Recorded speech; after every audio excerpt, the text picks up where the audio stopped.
Hi, and welcome to the VR Gaming Podcast, a podcast about VR gaming, VR news, VR hardware, and VR reviews.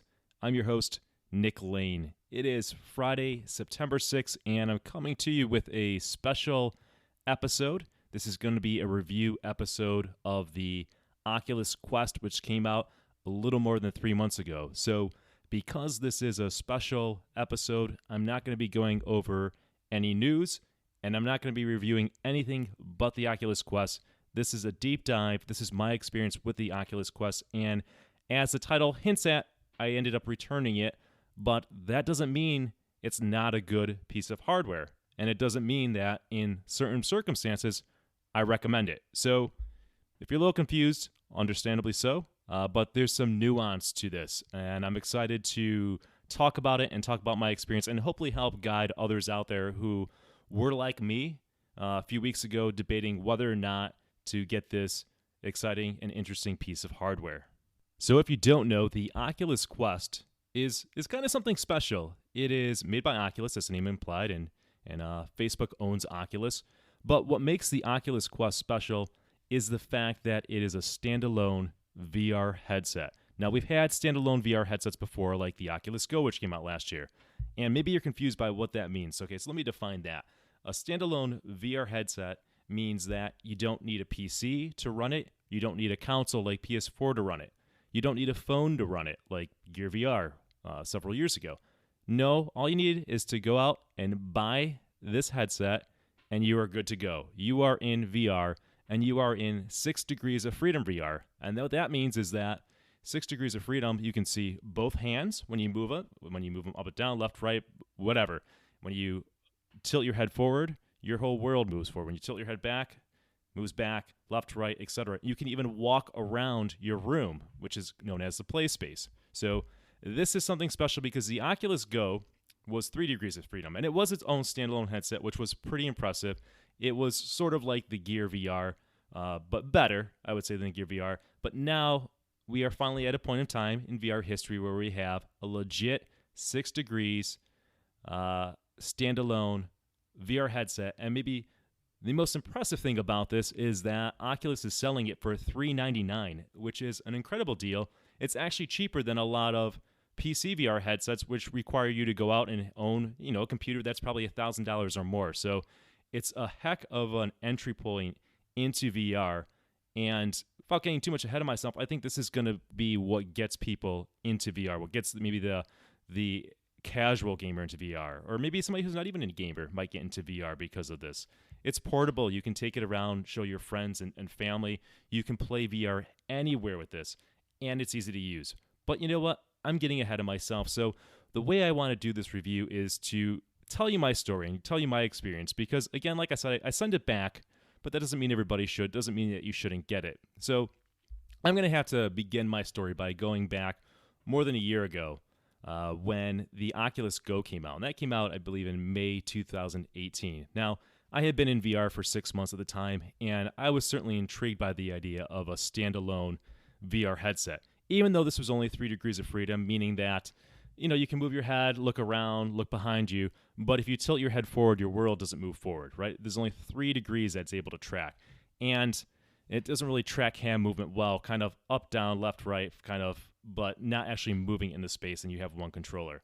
Still, this was impressive and intriguing to me because one of the things that I want in future VR is to have wireless. The cord in PC VR, the tethered nature, if you will, of PC VR, having to be tied to a computer and having, 13, 16 feet of slack can be annoying. You're getting tangled up in it. You're worried about tripping over it, etc.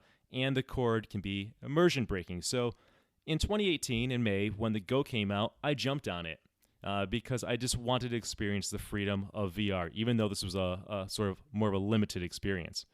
And I got to say, when I got it, I was pretty impressed. It was nice to go in different rooms of my house, and suddenly I'm in VR. I'm not trapped in one room. It was very easy just to put it on my head, and suddenly I'm in VR. It was very user-friendly. And I enjoyed it for a good month or so.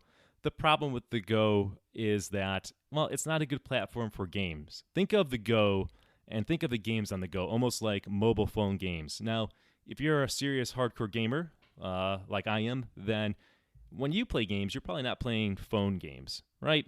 You want something that's more of a rich, deeper experience. But that's kind of what the Go offered. So it pales in comparison to kind of these legit, full-fledged, 6 degree of freedom VR PC games that I was used to. Now, with that said, the Go was good for viewing media. You can watch Netflix, YouTube, you can sideload movies on there. It's a nice experience for that.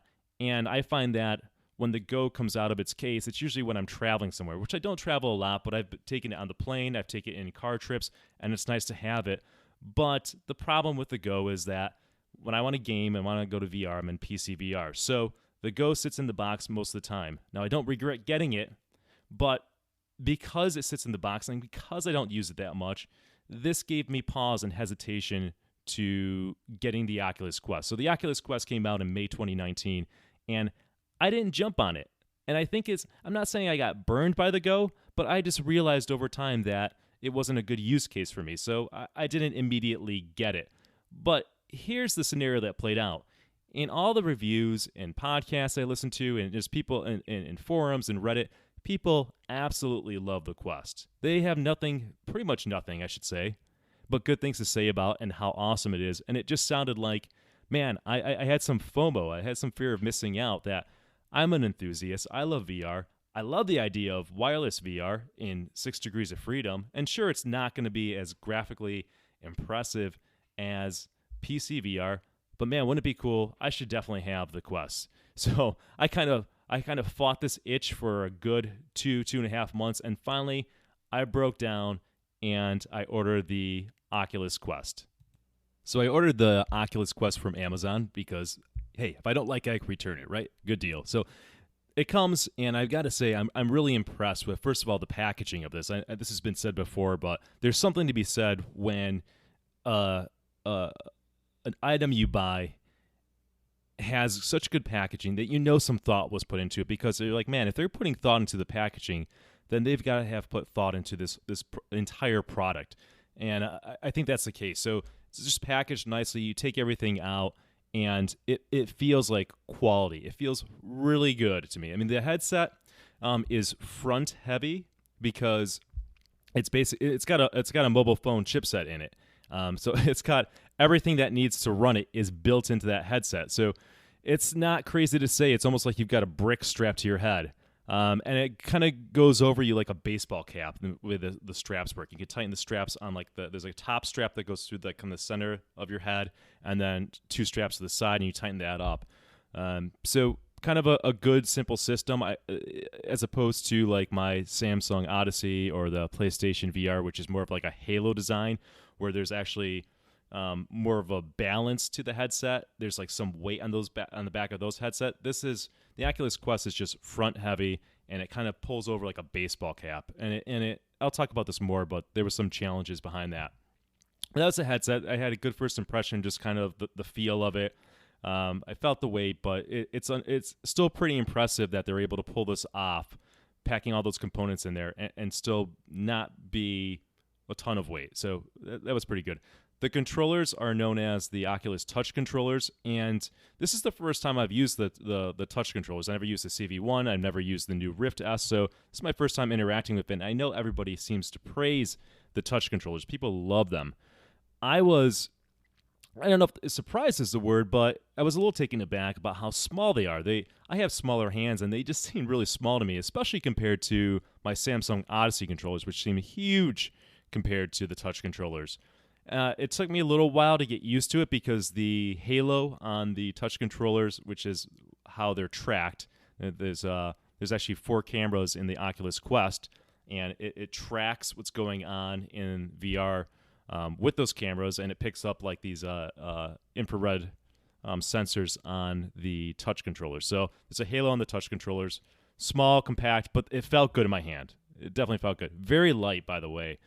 These each have 1 battery in them. They last several hours, and it just felt incredibly light. Again, I can compare that to my Samsung Odyssey. I've used the Vive before. This just felt very, very light. I don't know if I want to use the word cheap. It had nice texture feel to it, but it was a light thing, and I think that surprised me the most. But still good. And what's impressive about these controllers is that it actually has sensors in it. So if you're just resting your finger on the trigger, it knows your finger's there. Or if you're just resting a finger on like the A and B buttons, it knows your finger's there as well. And I thought that was really cool. I don't have that on my Samsung Odyssey, so it's a nice feature. I was starting to get why people praise and love the Oculus Touch controllers so much. All right, so I've got the headset out, I've got the controllers out, I got the batteries in it, and that's it. I mean, that's it in the box. There's a charging cable, and that's it. That's how simple it is. This is a beautiful thing. This is an easy setup. So once you get that, you need to get the Oculus Quest app, or the Oculus app, and you'll turn on the headset and you'll start pairing it with your phone. And that's how you load up programs and download games and do updates. So it kind of walks you through that process, which couldn't be any simpler. And then when you put it on your head, it kind of shows you how to put the straps on your head so you get a decent fit. I sort of missed sort of the point and didn't spend enough time on that, which led to some discomfort early on. And after that, it will do like an IPD adjustment. So the IPD is the distance between your pupils, and obviously everybody has a different head, so you got to make the lenses come in focus. So it has a physical IPD slider on it, and it will help. It will show like an image on there on the screen while you have the headset on, and you just slide that until things are crystal clear. I like that. Again, this is a good setup. Other headsets have IPD things, but you're sort of struggling to do that in a game without any reference point like Oculus Quest does. So very good. Loads up, then it kind of gives you a tutorial on using the controllers and getting comfortable with it. Actually, I forgot a vital step. So after you do all that, you're going to set up your boundaries or the Guardian system. The Guardian system is basically where you define your play space. So if you're in a room and you know in your room that the walls are over here, like the walls are like 6 feet away from you on each side, then when you have the headset on, there's like a pass-through camera, so you can actually see your room. It's like a black and white vision of your room, and you can see your controllers as you're holding them in your hand, and you're able to use the controllers to trace. You just pull the trigger, and you kind of aim at the floor. You trace around the boundary. So this is where you're able to walk around in your room, and you're telling the Oculus Quest that, hey, I can safely walk around my room in this space that I defined. And that's your play space. So if you have a huge room, you've got a huge play space, which is pretty cool. If it's small, you can adjust accordingly. If there's some weird corners, you can adjust accordingly. I love this system. This Guardian system is much better than what Windows Mixed Reality does, what the Vive does. The Vive and Windows Mixed Reality basically have you just walk around your room with a headset. Not that that's the most complicated thing, but it's really nice to be able to define the boundaries yourself, because I was able to get even closer to the wall than I can on the Oculus Quest, because I'm able to trace around the wall, than I was with the Windows Mixed Reality headset, because as I'm walking around the room with that headset, there's a distance between the cameras on the headset, the Windows Mixed Reality, and the wall. So I always kind of shortchange myself, several inches of my play space, which can come in handy, right, when you don't have a huge room. So they do that really well. I mean, right off the bat, I'm just impressed with the packaging, the quality of everything, the ease of setup. This is very consumer-friendly system. Once you do that, you're off to the races. They have you do like these little tutorials where you're getting used to the controllers and how it works. And one more thing about the boundary system, if you're not familiar with this. Once you set up the boundary system, when you're in a game, if you start walking towards a wall, then a grid will come up, sort of like the holodeck in Star Trek. You'll see a grid come up. And that means it lets you know that you're getting close to your real wall. And I think if you actually peek your head through it, then the cameras kind of turn on so you can see your outside surroundings. Very cool, very intuitive. I'm incredibly impressed with what they're able to pull off on this headset. All right, so with setup now complete, I'm off to the races, so to speak. My main test for the Oculus Quest was to load up the game Racket NX. Again, you can purchase it through your phone. You can also purchase it through like the kind of home menu system on the Oculus Quest once you've got it set up. It's very easy to use once again, very cool system. I wanted to use Racket NX because I've been spending a lot of time in the last month playing that game, as I've talked about before. And when I'm playing it on the PC, I'm always thinking, man, this game has to be so much better on the Oculus Quest because it's a game that has you spinning in kind of like 360 degree of motion. You're twisting and turning all the time because you're playing in this sphere, right? And I've gotten used to the cord on the PC, but I consider it a hindrance, and it's always in the back of my mind, where's that damn cord, right? So there's some bandwidth in my mind like that's distracting me and taking away some of the immersion of VR because of this cord. So I loaded up Racket NX because I figured this is a good one-to-one comparison. I can play it on the Quest, and I can put the Quest down, and then I can play it on PC, and I can get a really good assessment on how I feel about this. So Racket NX is loaded up, and I have to say, right off the bat, this is a good game to put on the Quest because it's not graphically intense. It's pretty simplistic. It looks good, don't get me wrong, but it's pretty simplistic in what it sets out to do. And visually, it looks somewhat on par with PC. Now, granted, I'm super sampling on a 2080 on my PC. I've got this really nice OLED display on the Samsung Odyssey, right? There's all that good stuff. But all things considered, considering it's the Oculus Quest is on a mobile chipset, it looks pretty good. So I play a couple rounds, and just to get my bearings in to see how I feel. And here's what I noticed.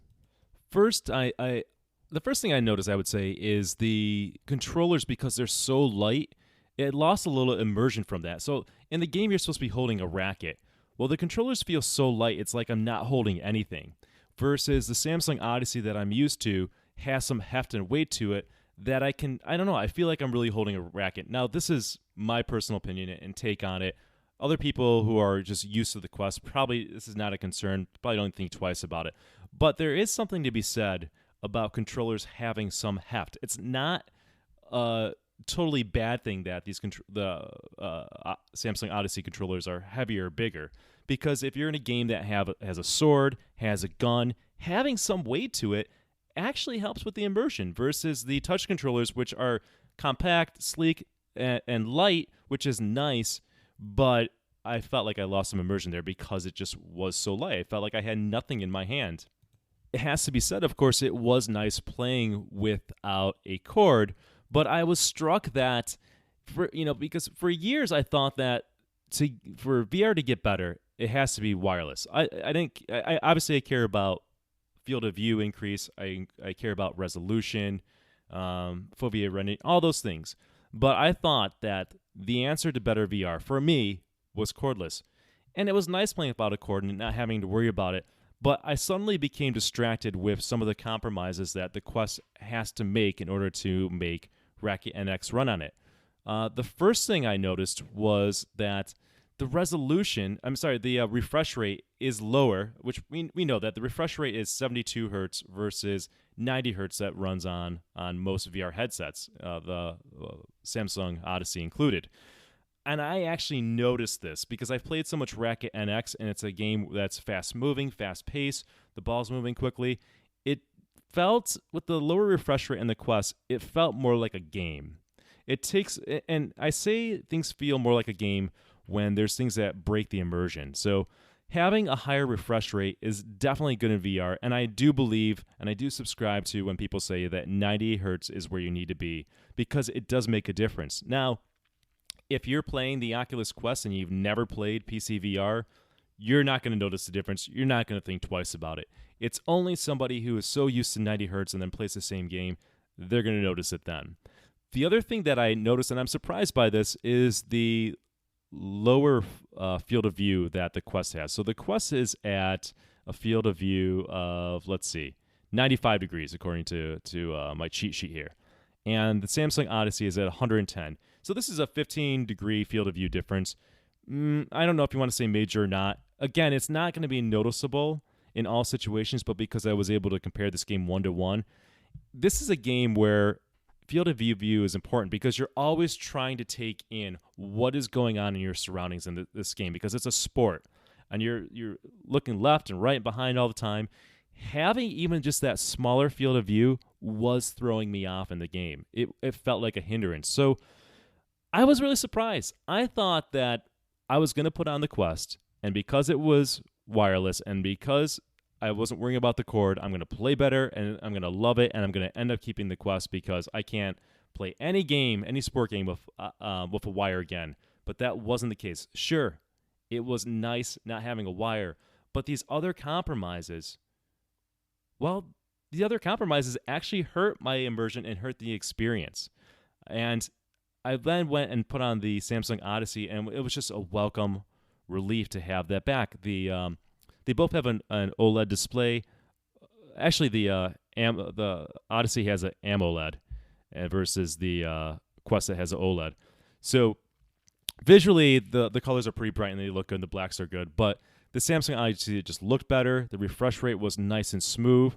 The speakers that are built into the Odyssey sounded way better than the speakers on the Quest. Now, again, this is a portable gaming device. The Quest has like hidden speakers in the straps, which is impressive, but it doesn't sound that good. Of course, if you want, you can put headphones on the Quest and solve that problem, and then suddenly have a better sound system. But just taken as it is, without doing any modification, the sound's not that good on it. So the victory goes to PC VR, Samsung Odyssey versus the Quest when it comes to Racket NX. I was really surprised, and I was a little disheartened after that because I thought that was the game, that was the scenario that I envisioned having a Quest would make it worth it to me.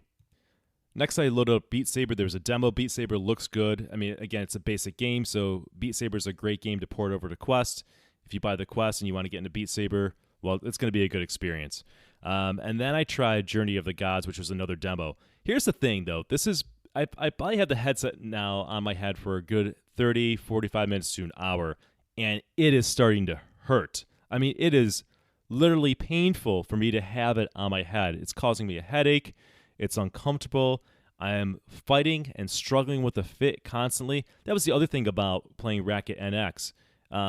Even though I was wireless, now I have this heavy front heavy headset on my head, and again, it's an immersion breaking thing. When I put the Samsung Odyssey on after, it was like putting a pillow around my head. It just felt like nothing was on it. Versus when I have the Quest on, I'm always aware, like, yep, I've got this headset on, and my gosh, it's pretty uncomfortable. I played with the straps for the duration that I had the Quest. I had it for well over a week, and I got a little bit better over time. I think as I used it more, I got a little more used to it, and I dialed in the strap settings. But I maxed out maybe 20 minutes, I can really start feeling it. Then you get into 30, 45, and by an hour, it's like I can't get that thing off my head soon enough. All right, and that wrapped up day one of testing the Oculus Quest out. There's a lot of things I liked about it. I thought it was impressive, it was cool, I like what they're doing, but I wasn't ready to certainly ditch PC VR. In fact, I'm thinking maybe I need to send the Quest back because I'm trying to think of a use case where I'm going to actually want to use the Quest. Because on games that are for the Quest and PC, and even when it should be an advantage to having a wireless headset, I still prefer the PC. So when am I going to use the Quest is a question. Well, the next day I downloaded SideQuest, which is a program that allows you to sideload games or experiences on the Oculus Quest that are not on the Oculus Store. So Oculus kind of has a vetting process of what gets on their store, and it sounds like a pretty stringent process.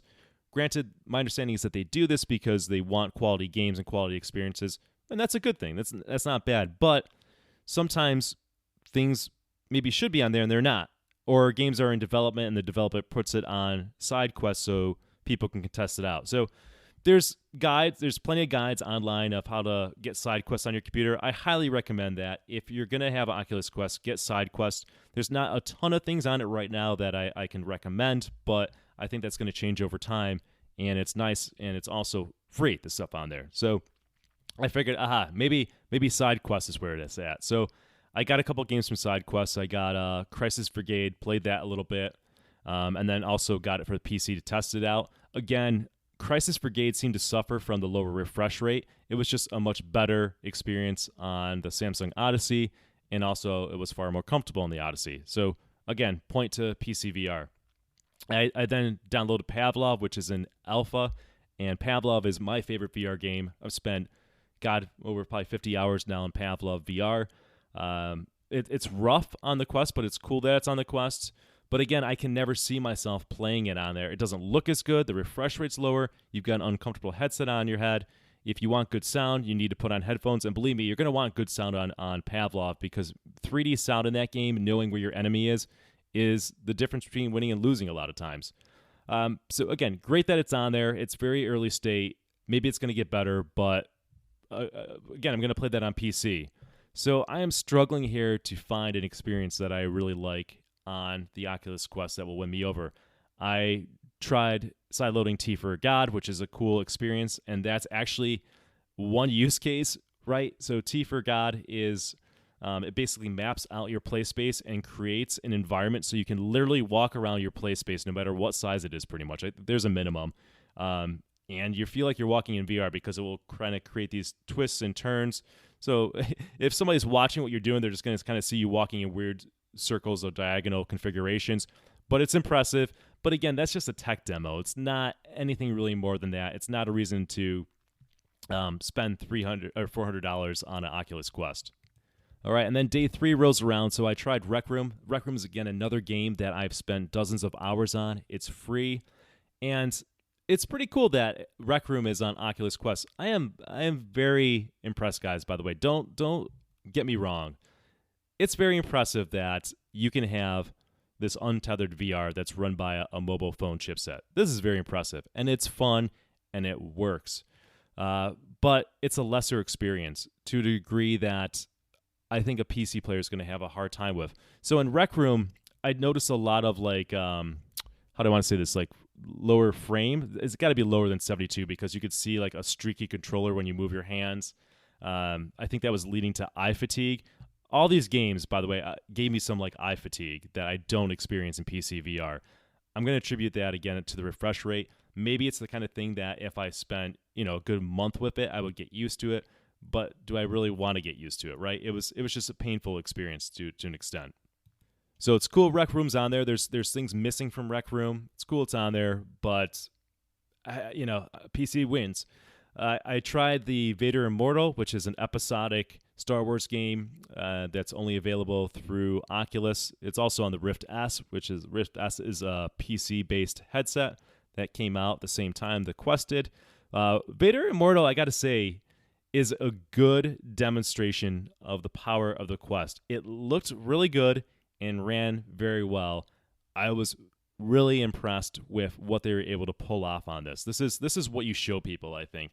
It's like a 30, 45-minute experience. It's a little more than a walking simulator because it has moments where you're climbing things and kind of like a lightsaber battle. So it's kind of a blend between a game and almost like a walking experience in the Star Wars universe. It's $9.99. I actually recommend it if you have a Quest. It's worth it. It's cool. You play it. You can show your friends. There's more episodes coming out. I'm not a Star Wars geek, but I can look at this and say, okay, this really shows off the Quest and what it can do. And it was a good experience. It's probably the best thing that I did on the Quest, but certainly not enough or a compelling reason to keep the Quest. At this point in the review, you might be thinking to yourself, man, this is a pretty negative review. And it kind of is, but it really depends on the way you look at it. If you're a PC VR enthusiast gamer, you've got a good PC rig, you've got a good VR headset, then you might want to use caution in getting the Oculus Quest. It really depends on what your use case is. If you're dying to have portable VR, then you're probably going to like the Quest, and you're probably going to accept the compromises that the Quest has to make in order to make it run. But if you've got a dedicated PC gaming room and you've got the rig, then save yourself $399 because you're probably not going to use the Quest much. It's nice. It's cool having it. But I struggled to find a good reason to use the Quest over my PC VR Samsung Odyssey headset. It just wasn't worth it. And I could use that $399 towards more PC games for VR or keeping it and upgrading some of my PC equipment. Not that I need to right now, or upgrade when the next headset comes out for PC, right? However, if you are curious about VR, if you want to get into VR and you've been waiting to get into VR and you don't have a PC or your PC's not powerful enough, then I can wholeheartedly recommend the Oculus Quest. It is an impressive, amazing piece of technology that Facebook and Oculus was able to pull off. In many ways, people are saying that this is the future of VR. I sort of agree, but there's some nuance to that. The Oculus Quest is like the console of gaming.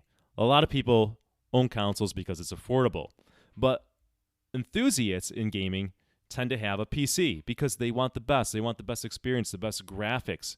They want a wider library of games and customization, and that's what the PC VR affords.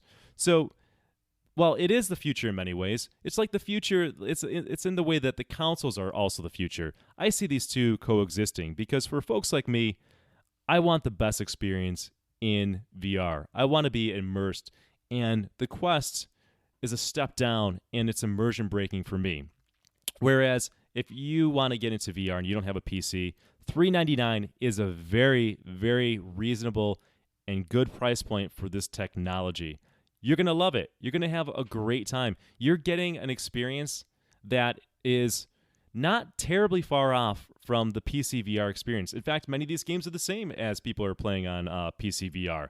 And if you're not familiar and you're not spending a lot of time in these PC VR games, you're going to be super impressed. You're not going to notice necessarily the negative things I'm talking about because you're not going to have that higher edge experience to compare it to. It's not going to seem like a step down. Maybe you're going to graduate to PC VR, and maybe this will motivate you to get PC VR because you're like, man, I love the Quest. If I love the Quest, then I'm really going to like PC VR, and now it's worth it to me to invest well over $1,000 into a PC rig and then also buy a VR headset, right? So the Oculus Quest, in conclusion, is a very affordable, impressive entry point into VR. Things are only going to get better over time with mobile VR, but I don't think PC VR is in jeopardy whatsoever because that is the best experience, and VR is absolutely about immersion, and you cannot get the level of immersion even without having the cord, even being tethered on PC. You're not going to get the level of immersion on the Oculus Quest that you will on PC. It's close, it's similar, but there are some compromises. So I hope that review is helpful. You can, if you were like me and you were very tempted by the Quest, and you're a PC gamer, then I hope that helps you feel better about your choice of sitting out and not getting it. If you got both and you love it, great, good for you. That's awesome. I wish in some ways I had a good use case and I loved both, but I have limited time in my life, and when I do play VR, I want the best experience possible. So I'll be sticking with PC VR, of course. We'll see what Oculus does. I will wholeheartedly recommend it to friends, family, any viewers listening to this, that if they want to get into VR, then the Oculus Quest is certainly the way to go if you don't want to drop a fortune on a PC rig. All right, that's going to do it for this episode of the VR Gaming Podcast. Hope you found that review helpful. Hope you enjoyed the show. You can find us on social media, on Twitter, Facebook. You can also drop a line or ask some questions if you email vrgamingpodcast@gmail.com. Again, hope you found this helpful, and I'll catch you next time.